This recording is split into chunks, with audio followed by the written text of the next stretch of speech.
Hello everybody, Thomas Fleming here. Well, I'm back at an old site that I've used to travel to and film at. I'm just looking, I gotta shave. It's been real cold, so I've held off on shaving. The extra insulation helps. This is supposed to be over with, I think, this week. No planning in Georgia till after Easter. We're still a few days away. All right. I'm out here to get my Starlink. I'm hoping that I can get it set up, praying, I guess I should say. Hope is, by itself, without God is no good. But with God, it's good. It's supposed to be delivered here in the next hour. So I'm just sitting here. I figured I'd go ahead and record a video. Okay. I want to talk about something that a lot of people are not picking up on. You're thinking that this is getting bad, it's tough. We need to have a rapture because this is tough. No. The reason we have a rapture is something totally different. If you look at tough times, let's go looking at other tough times to see if they had a rapture. All throughout history, Israel has been conquered and displaced. Why didn't they have a rapture and the Babylonians took them over, captured them and killed them? Why didn't they have a rapture when the Romans killed and dispersed them and destroyed the temple? Why didn't they have a rapture during the Holocaust in World War II? The rapture is not just for Christians, it's for Christians and Jews that have accepted Christ. So it covers everybody. As long as you accept Christ, you're in that group. The Bible says, in your life you will have tribulation. Just because it uses the word doesn't mean anything other than things may not be easy. God will be with you through all the rough parts, but it may not be easy. Jesus proved multiple times that death doesn't have a hold on anybody. Not only did he die and come back to life, conquering hell and releasing everybody from paradise, which means now that no one dies and goes to paradise, they go to heaven straight away. But he also raised Lazarus from the dead after a few days. We have the little girl, we have the mother, we have, other people that he's raised from the dead. Death doesn't have a hold because he has the keys to life and death. So, tribulation's no big deal. The other part that you got to get straight is that the 70th week of Daniel, the last bit of the prophecy covering the 70 weeks of Daniel, the 69 weeks ended when Jesus came riding into town on a donkey. We are in the church age. This is the age of the Gentiles, not the Jews. God didn't take his eyes off the Jews, off of Israel. God can actually multitask, so he's still watching them. He's still setting things up for them, but they still are stubborn and proud, and they've been called that many times in the Bible. They've got their time coming up. They're going to get a, oh my God, did we really screw up message here soon. It's a few years in, but it's in the middle of I'm still calling it the 70th week. Too many Bible teachers teach it as the tribulation time frame, from day one until the end. It is not. It is the 70th week of Daniel. The only part that you can call tribulation is the second half, and that's called the Great Tribulation. But no place in the Bible, I told somebody I'd give them $1,000 if you could prove to me that the Bible specifically says the first half of the 70th week is the tribulation. Not the in your life you will have tribulation, but the tribulation. It's never referred to that. Scholars over the years have taught that, and so it's tradition, but that's not the way it's supposed to be called. It's the 70th week if you want to do it, and we're not part of that. I'm pre-trib all the way. The very least adjustment I could make would be to be pre-wrath. But I've got enough evidence to point to fully to pre-trib.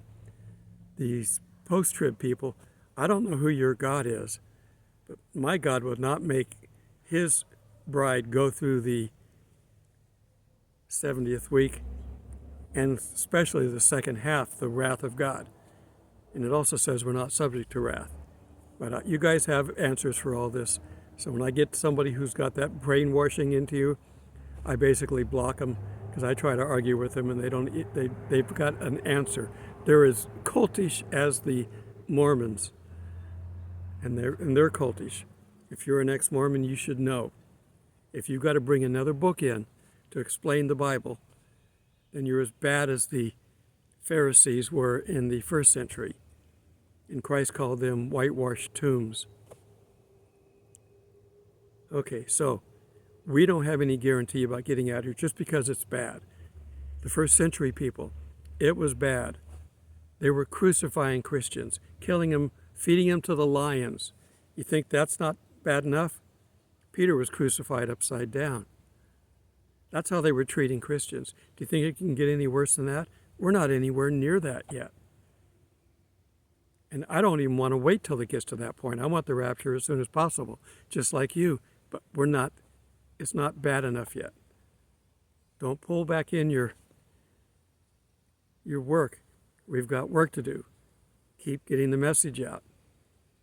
We don't have the first century manuscripts to refer to, because during the first and second century, they almost obliterated Christians from the face of the earth. That was Satan's attempt. And the guy that was doing it died, fortunately, before he was able to complete it. And then we get Constantine in there, who decides to bring the Christians into the fold of all the gods that the Romans had. So we were accepted again, because we fit in as one of the gods.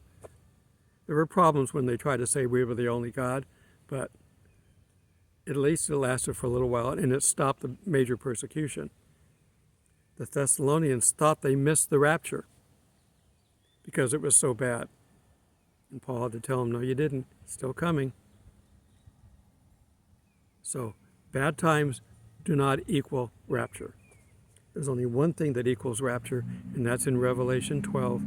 We've talked about it many times. We have the Revelation sign. We've already had that 6 years ago. Well, almost 6 years ago, this year.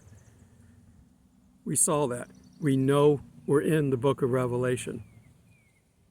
And I told you, all these things are visions, are individual, self-contained visions.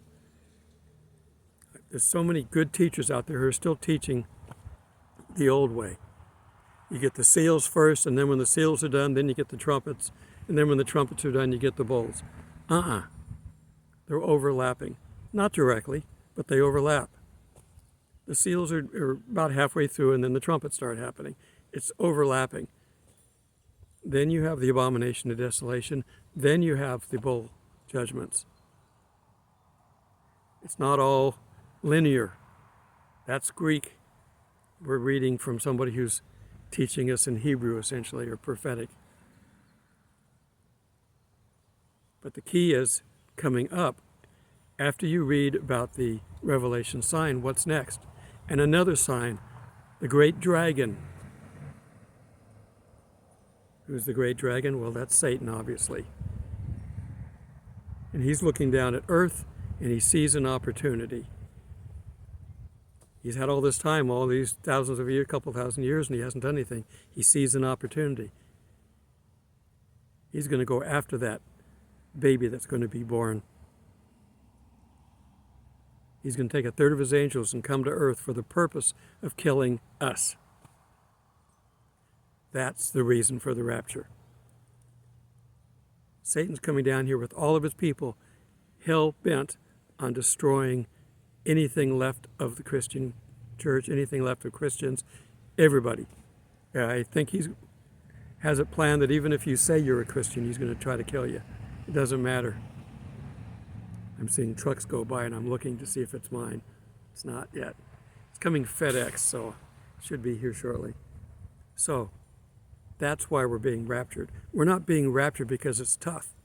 God has left people in tough times before, and we are to be an example. People have been put in prison and given there as an example. Paul sat with the prisoners singing happy, joyous songs in prison. An earthquake even opened the prison doors and they sat in there and didn't leave. So tough times are not going to be your way out. If you're tired, take some time and rest. God allows that. But don't give up. Another delivery truck, but that's not the blue one. I need the FedEx truck. Okay. Just, stay close to God. We're in the, smart virgin stage where they've sat there with their lamps. Some of them are full, some of them aren't. Don't be one that's empty. We're in that phase. We can see things happening. We can see the money getting ready to collapse and the digital dollar coming out through the government. We can see it's building right now. They're not ready yet. You know what they're doing? I don't know if I mentioned this in my bank money problem video. They're consolidating. They're forcing the little banks to collapse, and the big banks are gobbling them up, taking on their assets. Guess what's going to happen when they own your house? When it collapses, you're not going to have the money. And they're going to say, too bad, we own your house. But you can pay rent and stay there. That's what's coming. The Great World Forum, you will own nothing and be happy. That's one of their mantras. So it's coming. But that is not a reason for the rapture. Now, the only clue that you're going to have here on this is the mark of the beast. You don't need to worry about it. We won't be here. And the people that are left behind, this is the message you want to give them. Don't take the mark. Because in order to get the mark, you have to swear allegiance to this Messiah person, who's the anti-Messiah or Antichrist. But he's going to look and sound and talk exactly like him. He's going to fool the world. I'm going to talk about it in my temple video coming up shortly. There's a reason why he needs to be down here at that time, and he's taking over. He's switching the time frame. When he gets down here, we're leaving the church age, and we're going into the 70th week, because he's going to focus on the Jews. So when he's down here, we're out of here. And that has got to be so close. I mean, we've been saying for 5 years, 6 years, since the Revelation 12 sign, it could be tomorrow or it could be today. And it's still that way. But you look at the signs, there's not a whole lot left to do. They want to get this money thing done because they want to have that. The harlot has to pretty well finish what they're trying to do, and that's to set the world up as one world government. That gets rid of all the competition. It levels the playing field so that everybody's equal. You can't have a dominant United States. You can't have a dominant Russia or China or anybody else for that matter. Everything's going to collapse and everybody's going to be equal. And that's what they want. The first sign is the Antichrist. But look at what's coming after that.